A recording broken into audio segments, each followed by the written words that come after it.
जय श्री कृष्णा। कार्तिक मास की हार्दिक शुभकामनाएं। एक बार सागर पुत्र जलंधर अपनी पत्नी वृंदा सहित असुरों से सम्मानित हुआ सभा में बैठा था। तभी गुरु शुक्राचार्य का वहां आगमन हुआ। उनके तेज से सभी दिशाएं प्रकाशित हो गई। गुरु शुक्राचार्य को आता देखकर सागर पुत्र जलंधर ने असुरों सहित उठकर बड़े आदर से उन्हें प्रणाम किया। गुरु शुक्राचार्य ने उन सब को आशीर्वाद दिया। फिर जलंधर ने उन्हें एक दिव्य आसन पर बैठाकर स्वयं भी आसन ग्रहण किया। फिर सागर पुत्र जलंधर ने उनसे विनम्रता पूर्वक पूछा, हे गुरुजी, आप हमें यह बताने की कृपा करें कि राहु का सिर किसने काटा था। इस पर दैत्य गुरु शुक्राचार्य ने विरोचन पुत्र हिरण्यकश्यप और उसके धर्मात्मा पौत्र का परिचय देकर देवताओं और असुरों द्वारा समुद्र मंथन की कथा संक्षेप में सुनाते हुए बताया कि जब समुद्र से अमृत निकला तो उस समय देवरूप बनकर राहु भी पीने के लिए बैठ गया। इस पर इंद्र के पक्षपाती भगवान विष्णु ने राहु का सिर काट डाला। अपने गुरु के मुख से इस प्रकार के वचन सुनकर जलंधर के क्रोध की सीमा न रही। उसके नेत्र लाल हो गए। फिर उसने अपने दशमर नामक दूत को बुलाकर और उसे शुक्राचार्य द्वारा सुनाया गया वृत्तांत सुनाया। तत्पश्चात उसने दशमर को आज्ञा दी कि तुम शीघ्र ही इंद्रपुरी में जाकर इंद्र को मेरी शरण में ले आओ। दशमर जलंधर का बहुत आज्ञाकारी एवं निपुण दूत था। वह जल्द ही इंद्र की सुधर्मा नामक सभा में जा पहुंचा और जलंधर के शब्दों में इंद्र से बोला, हे देवता धाम, तुमने समुद्र का मंथन क्यों किया और मेरे पिता के समस्त रत्नों को क्यों हर लिया। ऐसा करके तुमने अच्छा नहीं किया। यदि तू अपना भला चाहता है तो उन सब रत्नों एवं देवताओं सहित मेरी शरण में आ जा, अन्यथा मैं तेरे राज्य को ध्वंस कर दूंगा। इसमें कुछ भी मिथ्या नहीं है।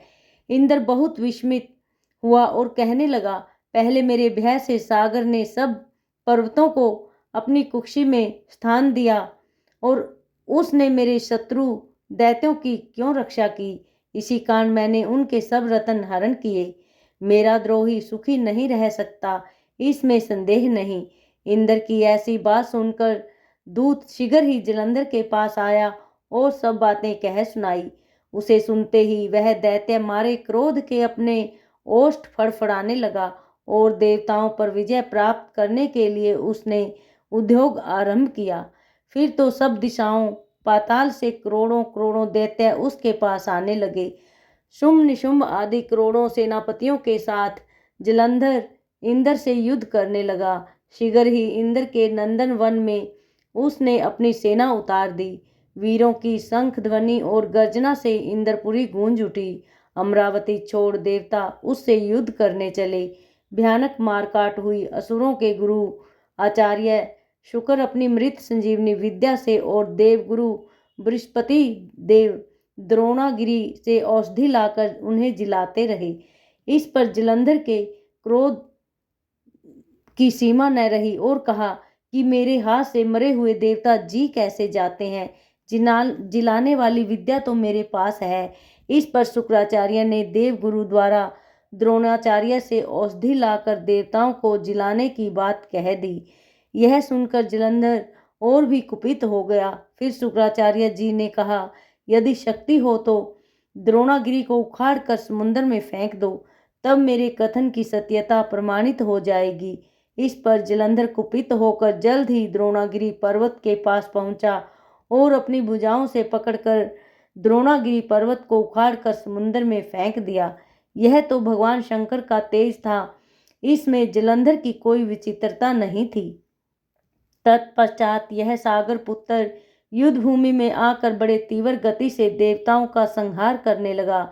जब द्रोणाचार्य जी औषधि लेने गए तो द्रोणाचल को उखाड़ा हुआ शून्य पाया। यह भयभीत होकर देवताओं के पास आए और कहा कि युद्ध बंद करो, जलंधर को अब नहीं जीत सकोगे। पहले इंद्र ने शिवजी का अपमान किया था। यह सुन देवता युद्ध में जय की आशा त्याग कर इधर उधर भाग गए। सिंधु सुत निर्भय हो अमरावती में घुस गया। इंद्र आदि सब देवताओं ने गुफाओं में शरण ली। बोलिए श्री कृष्ण भगवान की जय। शेष आगे। हरिओम।